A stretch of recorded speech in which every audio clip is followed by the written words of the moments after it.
DETV News is powered by DART, Delaware's transit service. Moving forward. Coming up, a man was hurt and his horse put down after a hit-and-run accident. Plus, an officer is recovering after a violent confrontation on a disturbance call. And after decades of memories, it's the last Christmas for a cherished tree farm in Kent County. Those stories and much more straight ahead on DETV News.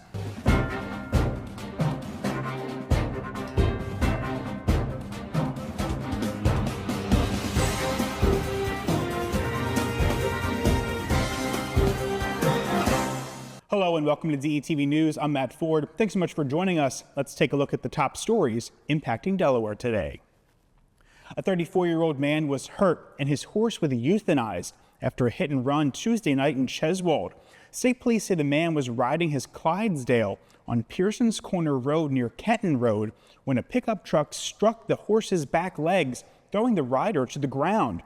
Well, the truck did not stop and continued on. The rider suffered and was taken to the hospital. The horse, a 9-year-old Clydesdale named Breeze, was unfortunately euthanized due to her injuries. Breeze has been boarded at Redstone Ranch and was described by the owner as a gentle giant, often ridden into town. Anyone with information about this incident is asked to contact Delaware State Police, or you can provide an anonymous tip through Delaware Crime Stoppers at 1-800-TIP-3333. In other police news tonight, a 31-year-old man faces up to life in prison after pleading guilty to kidnapping and murder in connection with the death of a Wilmington resident back in 2021. Federal prosecutors revealed that Camone Burton Robinson participated in a brutal kidnapping where the victim was beaten, tied up, and driven to Delaware County, Pennsylvania, where he was shot and left in an industrial park. Burton Robinson pled guilty to conspiracy to commit kidnapping. Law enforcement agencies, including the FBI and local police, cooperated to bring the case to justice. Burton Robinson will be sentenced in April. And a 21-year-old man is recovering after being shot Tuesday afternoon near Newcastle, prompting a crash and a heroic school bus rescue. Police say the shooting occurred on Old Forge Road when a suspect allegedly fired at the man's vehicle, hitting him. The man crashed into a fence, and then the injured man flagged down a school bus carrying children. Well, the driver of that bus took him to a nearby church where officers provided first aid. The victim is reported in stable condition today, and the police are currently investigating this incident. And a Newcastle County police officer is recovering after a violent confrontation with what authorities describe as a combative man during a disturbance call at Midway Plaza Apartments that happened late Monday night. Officers responded to the complex on Old Capitol Trail after reports of a man yelling and kicking an apartment door. Well, police say the 28-year-old suspect attacked the first responding officer, hitting them in the face and other areas. The officers subdued the man until backup arrived. Both of them were treated at a hospital and later released. The suspect faces felony assault, resisting arrest, among other charges. He remains in custody today on an $8,200 secured bail. And in other news today, the Delaware State Senate confirmed the first members of the Diamond State Hospital Cost Review Board during a special session in Dover that happened on Monday. Established by Governor John Carney's June signing of House Bill 350, the board aims to oversee and regulate hospital budgets to combat rising healthcare costs here in Delaware. Carney's appointees, including Finance Secretary Richard Geisenberger and business leader Devona Williams, were confirmed along party lines. Senate Republicans opposed the appointments, citing concerns over partial board appointments and an ongoing lawsuit from Christiana Care challenging the board's constitutionality. 2 board seats remain vacant for the incoming administration. And a former researcher at Nemours Children's Health here in Delaware, Valerie Sampson, has admitted to falsifying data, leading to the retraction of 2 scientific articles. The studies published in the Journal of Vascular Surgery were co-authored by others who say they were apparently unaware of this misconduct. Well, Sampson confessed to manipulating samples to produce desired results. Nemours conducted an investigation confirming the need for retraction and alerting other journals about potential concerns. Sampson worked at Nemours as well as the University of Delaware for over 16 years before leaving in 2022. She is currently unemployed, according to her LinkedIn profile. And speaking of UD, the University of Delaware has agreed to pay more than $700,000 to resolve claims that it failed to disclose a professor's affiliations with the Chinese government when seeking a NASA research grant back in 2020. This is according to the U.S. Department of Justice. The settlement resolves allegations that UD violated federal law by not revealing the professor's employment at a Chinese university and his participation in a Chinese recruitment program. NASA is prohibited from collaborating with China or Chinese-owned companies on grants. While UD did not admit any wrongdoing, it chose to settle to avoid further litigation. NASA and the U.S. Attorney's Office for the District of Delaware coordinated the investigation, emphasizing the importance of full disclosure in federal funding applications. And in a surprising move on Tuesday, Sussex County Council denied U.S. Wind's request to build a substation in Dagsboro, Delaware for the offshore wind project. The council voted 4-1 to reject the conditional use permit despite federal and state approvals that we've told you about in past weeks and the project's backing from the environmental agencies. The substation, part of U.S. Wind's Marwin offshore wind project, was planned to connect underwater cables from wind turbines 9 miles off Sussex County's coast. U.S. Wind had purchased 140 acres adjacent to the Indian River Power Plant for $20 million to build the substation. Council members expressed concerns over limited local benefits and environmental issues. U.S. Wind CEO Jeff Grabowski criticized the decision, calling it, quote, anti-business, while environmental groups warned it could jeopardize Delaware's clean energy future. To Dover now, where Mayor Robin Christensen has vetoed 4 marijuana ordinances just after a week after their approval by City Council. The ordinances, which outline licensing and zoning rules for marijuana businesses, were passed 8-1 on December 9th. Well, Christensen cited concerns over the city's future growth and argued that such businesses could hinder development, saying, quote, I felt it was my duty to voice my opinion through my veto, he says.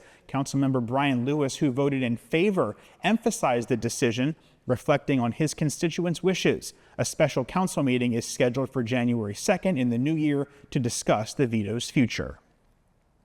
And a little further south now, in a related story, recreational marijuana sales could soon come to Milford, as the city's planning commission met this past Tuesday to discuss zoning regulations. Local resident Nicole Pays, a marijuana user, expressed support but stressed the need for proper guidelines, particularly around schools, saying, quote, that she's pro-marijuana, just that it should be used respectfully. The commission reviewed 3 ordinances, 1 proposing a ban, which was dismissed, and 2 allowing sales with different regulations. Some residents, like Trish Marvel, expressed concerns about the fast pace of the progress, which the city council set to review ordinances in January. Milford could soon allow recreational marijuana sales.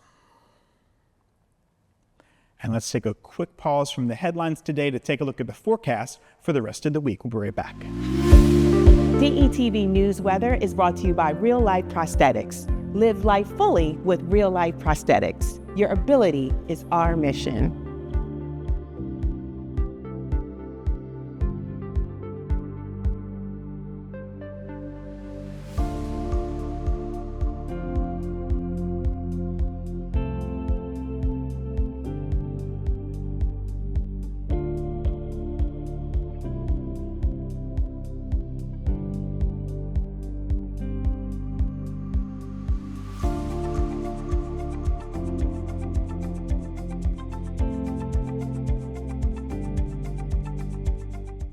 Welcome back. First Lady Jill Biden has taught her final course at Northern Virginia Community College, marking the end of a remarkable chapter in her life as an educator. Biden, who has been a dedicated teacher for over 3 decades, announced her decision to step down from her position as the semester concludes. This announcement comes as the Bidens prepare for a change in leadership, with President Joe Biden set to leave the White House in January, clearing the way for President-elect Trump. In her remarks, Jill Biden reflected on the lasting impact of her work in education, drawing attention to the important role that teachers play in shaping futures. Her decision to leave Nova marks the close of one of many chapters in her long-standing commitment to education. And speaking of education, Ronald R. Russo, a prominent figure in Delaware's education community and a leader at both St. Mark's High School and the Charter School of Wilmington, has passed away at the age of 81. Russo's career in education spanned over 4 decades, beginning in late 1960 and continuing through the early 2000s. He was a founding member of St. Mark's High School, where he started as assistant principal and quickly became an integral part of the school's leadership team. He took over principal in 1977, a role that he held for nearly 2 decades until his retirement in 1995.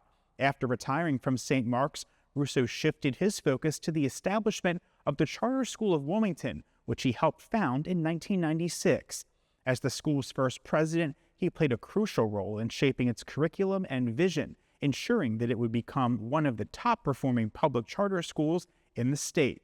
Russo remained with the Charter School of Wilmington until his retirement in 2009. Before his leadership at St. Mark's and the Charter School, Russo was a teacher and administrator at St. Elizabeth's High School here in Wilmington, where he taught physics and math and served as the Dean of Students. And 4 Delaware State business students known as fraud busters won $6,000 in an artificial intelligence competition hosted by data analytics company FICO.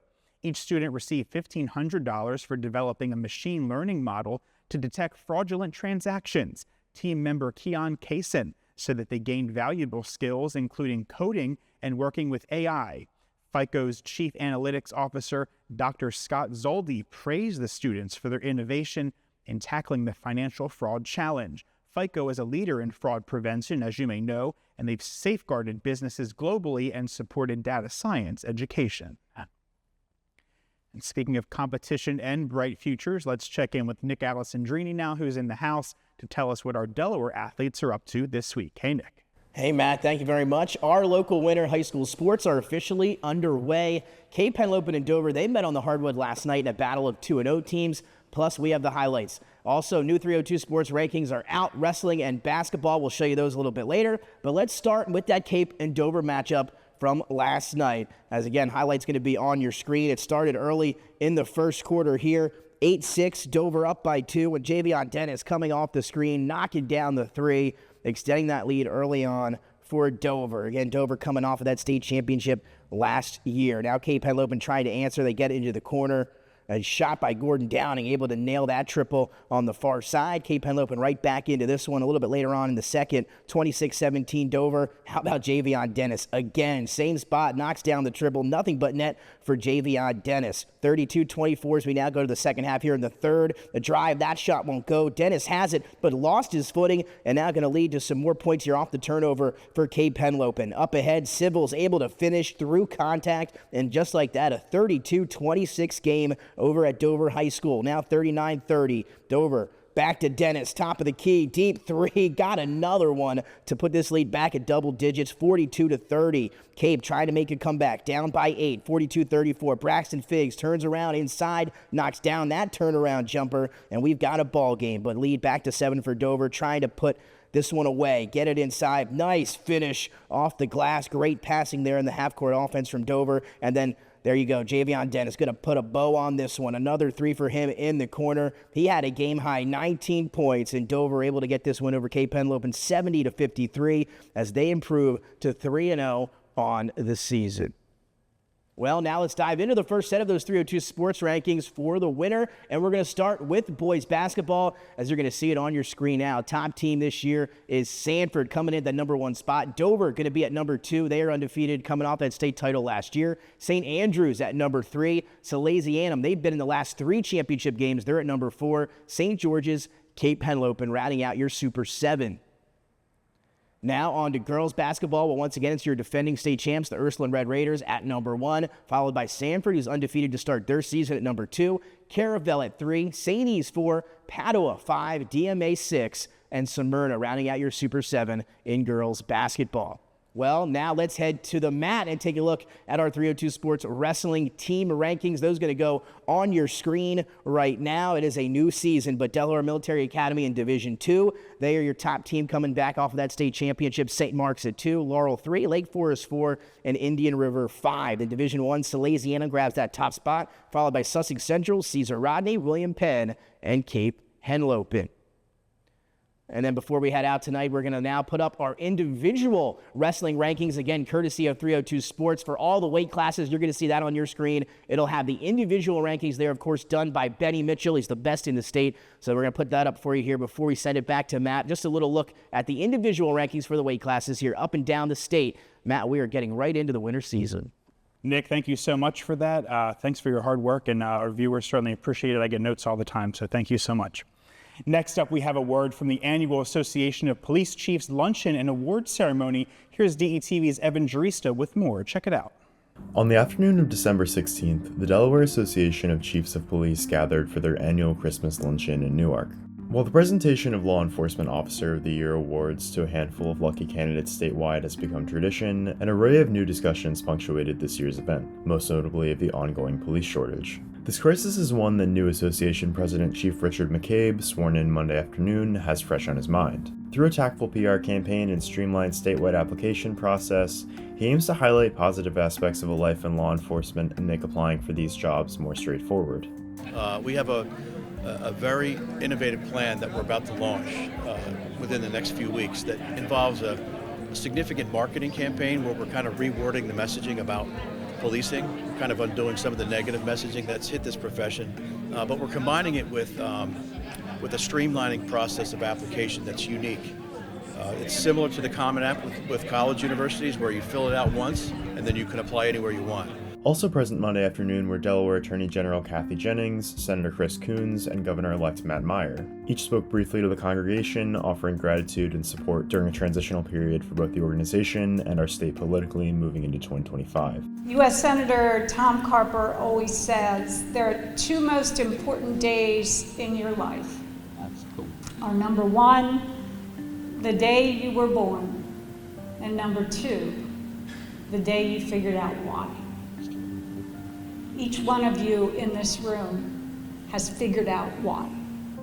Events like these are vital in maintaining the sense of community that distinguishes the Delaware police force from that of other states. Despite the frequent thanklessness of law enforcement, the award ceremony, which this year highlighted both exemplary case resolution and community service, continues to stand as a testament to the impact of officers who go above and beyond in their roles. These are the types of events that draw people together, and it reminds us of why we're here. It reminds us of why we want to be leaders, right? To recognize the men and women in this profession that do fantastic work. It's this very same focus on positivity and the desire to help others that the Association of Chiefs of Police plans to leverage to attract new officers in the coming year. Despite the police force's recent struggles with negative press and controversy, Chief Richard McCabe shared that the best way to offset officers who don't use power responsibly is to be one who does. We welcome the accountability, we welcome the transparency, but truly if you want to be an agent of change, join the police department. This is Evan Jurista with DETV, signing off. Certainly a nice celebration there. In other news tonight, Zoe Ziegler, a 12-year-old from Harrington, Delaware, has received a Critics' Choice Award. Get that nomination for her role in Janet Planet. The film, released in June of this year, stars Julianne Nicholson and is directed by Pulitzer Prize winner Annie Baker. Zoe portrays Lacey, the daughter of Nicholson's character. The Critics' Choice nomination is the only one the film received, and Zoe is one of 5 young actors in the running for Best Young Actor or Actress. Zoe, who recently signed with an agent, has future projects in the works with meetings at Disney and Paramount. The Critics' Choice Awards will take place on January 12th, 2025. We will certainly keep you posted when those are out.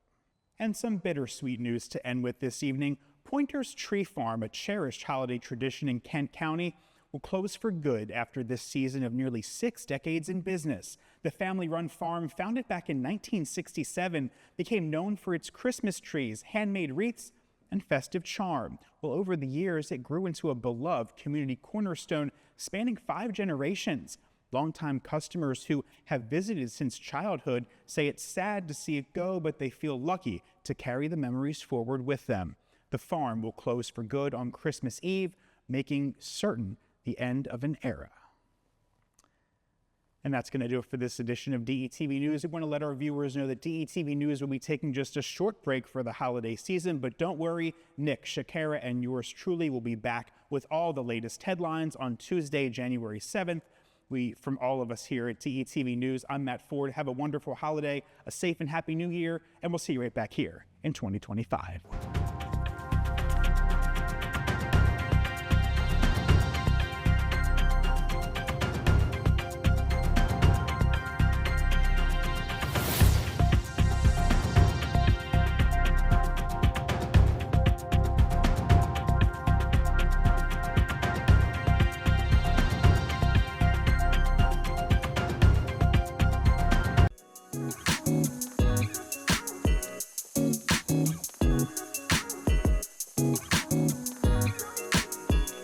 We don't talk about prostate cancer enough, and it's the most diagnosed form of cancer and the second most common cause of cancer death among Black men in both Delaware and the United States. Approximately 1 in 8 men will be diagnosed with prostate cancer in their lifetime, but just by asking your healthcare provider if you should get a screening could help you detect prostate cancer early and save your life. So let's talk about it. Talk to your healthcare provider today about a prostate cancer screening if you are 40 years of age or older, or have a family history of prostate cancer. If you don't have insurance, or if your insurance doesn't pay for cancer screenings, Screening for Life may provide you with the screenings that you need, and Nurse Navigators make this process easier. To learn more, visit healthydelaware.org/prostate or call 211. Ask your healthcare provider about a prostate cancer screening, and you're asking for so much more.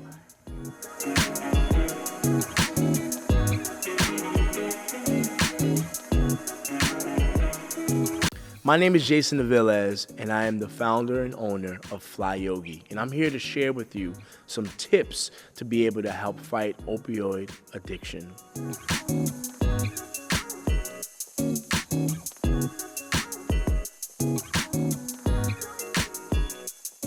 Opioid addiction is a real growing problem here in America, and I'm here to share with you some tips that you can be able to integrate into your everyday life to really fight against opioid addiction. One of the first things is redeveloping your mindset. One of the practices that I like to use daily is meditation. And what meditation does is it brings you clarity of mind, and it helps keep you grounded, and it improves your ability to make decisions that you are going to benefit from. A lot of the time we find that addiction is rooted in our mindset. It's rooted in how we think and how we perceive, and therefore how we act. So this is a really good way to help fight against that energy of addiction. The second thing is improving your lifestyle through diet and exercise. At the very root of addiction, there is substances within the body that's causing the addiction on a physical level. When we begin to introduce healthier foods, plant-based foods, we begin to remove and detox the substances that are in our body that's causing and attracting the addiction. So through incorporating more fresh fruits, vegetables, nuts, seeds, grains, and even drinking water on a daily basis, you're going to put your body in a state where it's going to be able to fight the root causes of these addictions. The second part is exercise. Exercise is good for mood. It's good for energy. It's good to increase vitality. It's good to get your heart pumping and get your blood flowing and get oxygen moving throughout the body. So through engaging in physical exercise, complemented by incorporating healthier foods, you're putting your body and your mind in a state where it does not want what's causing these things that are manifesting negatively in your life. So addiction can really be decreased by just incorporating a healthier lifestyle through diet and nutrition, exercise, and then also making sure that you're tackling the mind through mindset, through meditation.